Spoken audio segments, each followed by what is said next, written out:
The fashionable Roman wore quite a lot of different sorts of cosmetics. Just like today, it was important to make sure you moisturised to start with. This is Galen's Cold Cream. It was the latest invention in the 2nd century, and it's made from beeswax, olive oil and rose water. Mixed together, it makes a cream that rubs into the skin easily and would help make sure everything else stuck. It was important to make sure your skin was quite pale. The fashionable look was somebody who hasn't been outside too much. There are several things that we could use. This is white lead. It's made by exposing lead to the fumes of vinegar, and it makes a very, very white cosmetic. Trouble is, it was very poisonous. The latest innovation from London, though, is this cream. This is made with animal fat, starch and tin. Now it makes a very stiff paste, but when it rubs in, it gives a really lovely, smooth, pale finish. It's quite powdery to the touch. It's not greasy at all. Now it's quite important you don't end up with a clown white face, so you rub this in just enough to smooth out any sunburn or freckles or blemishes of that kind. Now, having got rid of all of your freckles and any blemishes, you might want to put a little bit of colour back into your cheeks. And again, several things that we can do to achieve this. One of the most popular is red ochre. Now, red ochre is used industrially in the form of hematite as the ore from which iron is made, and it's quite easy to prepare. If you take a pallet of abrasive stone and you rub it hard on the surface, you get a lovely red dust that comes off. This is very, very easily transferred and used as a blusher. You don't need much, it's very easy to overdo this. It's quite a terracotta shade, so you can get quite naturalistic effects with it. And we know that Roman women like to have quite strongly pinked cheeks. Once you've got your skin white and your cheeks nice and rosy, you're going to want to turn your attention to your eyes. There are several different shades in fashion at the time. If you want to follow Egyptian trends, you might choose a green eyeshadow. This is made from copper. In Rome, though, it's quite often prescribed as a treatment for eye ailments, so you might look a bit medicinal if you're wearing this. It's much more fashionable if you're into the hotter areas like Egypt. Something that's very fashionable at the time is a grey eyeshadow made from burning rose petals to a powder. And a colour that goes with that very, very nicely is a yellow made from powdered saffron. Very expensive spiced saffron, used a lot in perfumes, but also as a pigment. Most Roman cosmetics need a little bit of extra grinding before you use them. You don't want scratchy bits going onto your face. And it's just a case of working the powder on a little stone palette. Once you've worked it up a little bit, it's quite an attractive colour on. Not something you might be familiar with as an everyday fashion, but with the grey that works quite nicely. If you wanted a blue shade, you might choose azurite as your base mineral. This can be ground down to make very fine, pale blue eyeshadow that wouldn't look unfamiliar on a modern street today. Lots of different shades to choose from, according to your mood. Having got the colours right on your eyes, you might want to add a little eyeliner and mascara. Now, the key ingredient in mascaras then and today is lampblack.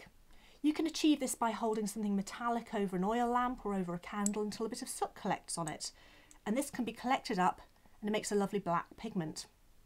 Now, Roman eyeliner might look a little bit different to the styles that we use today. And one of the tools they use to apply it, again, is a little unfamiliar. This is a cosmetic grinder.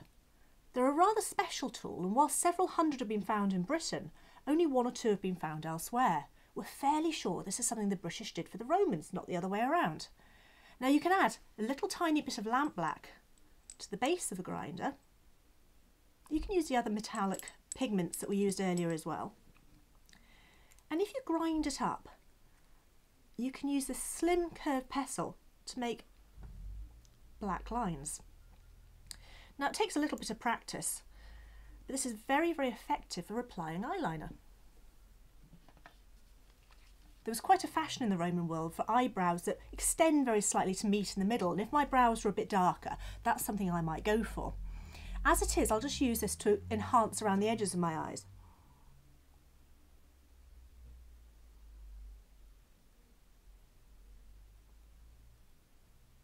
It's just like applying eyeliner today, just with a slightly different tool.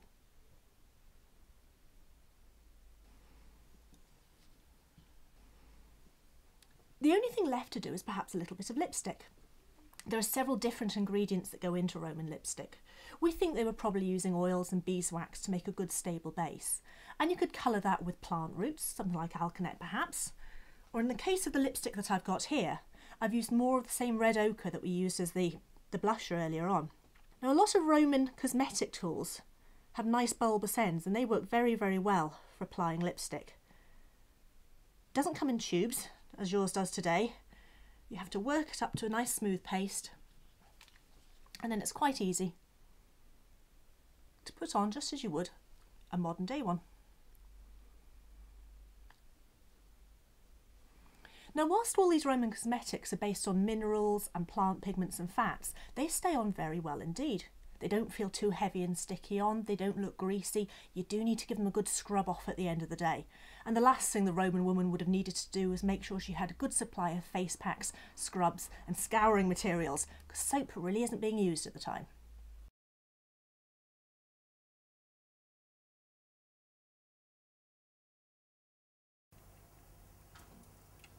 I'm going to show you my favourite Roman recipe. It's called Ophelii Ostiensis. Ophelii means meat pieces, and Ostiensis means it's based on a favourite dish of the port of Rome, Ostia. To start, we add a combination of spices into a frying pan.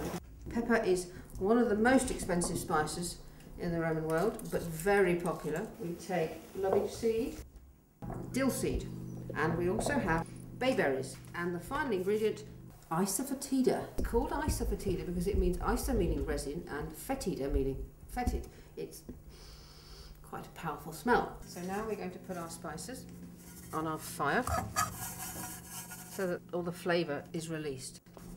And they go into the mortar. These are mortaria, Roman mortars. They're specially designed to have grits embedded into the clay, and it helps to grind the spices. And as you can see, it does not take long. Our spices are really quite fine and ready to move on to the next stage of the recipe. Now this is called liquamen. Sometimes it was called garum too. It's a kind of fish sauce that is familiar to us today because we can buy it in supermarkets. It's used in Thai cookery. It's used instead of salt. It's very, very effective at balancing flavour. There are very few recipes that do not contain fish sauce. You will find it much more to your taste than you imagine. We are now moving to the meat. In this case it's belly pork. The pork is one of the most common meats for the Romans. It's easy and relatively cheap to keep pigs. They eat virtually anything. They eat scraps, they eat acorns in the woods, and so you have access to smoked meat through the year.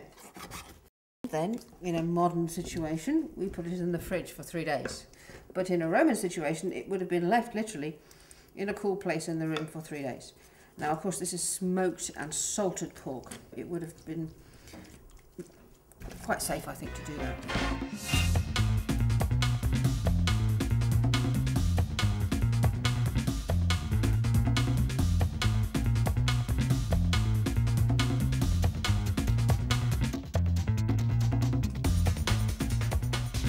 So, 3 days later, the meat is darker.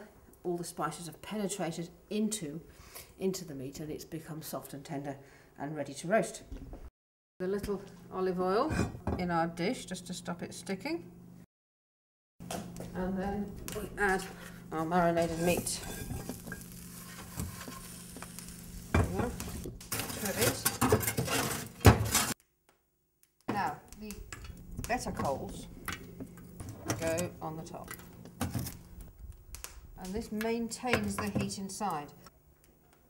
Pretty hot. While we're waiting, we're going to make our dipping sauce to go with our Ophelii. And it is a combination of very sweet wine, and in this case a sauterne, a dessert wine, and fish sauce in equal quantity. And it'll be very, very interesting together. And freshly ground black pepper. You can sprinkle that in. And this is our oinigarum, ready as a dipping sauce. So, we're ready. Our meat should be cooked. We take our fire off. And we lift lift it off. Wonderful smell. Little Samian plate, very typical of the dishes that people eat off. So the tasting, take a little bit of meat and we dip it into our oen garum. Oh, the isovatida is beautiful. There's pepper there, I can taste the dill seed, I can taste the lovage. It's very strong but very nice.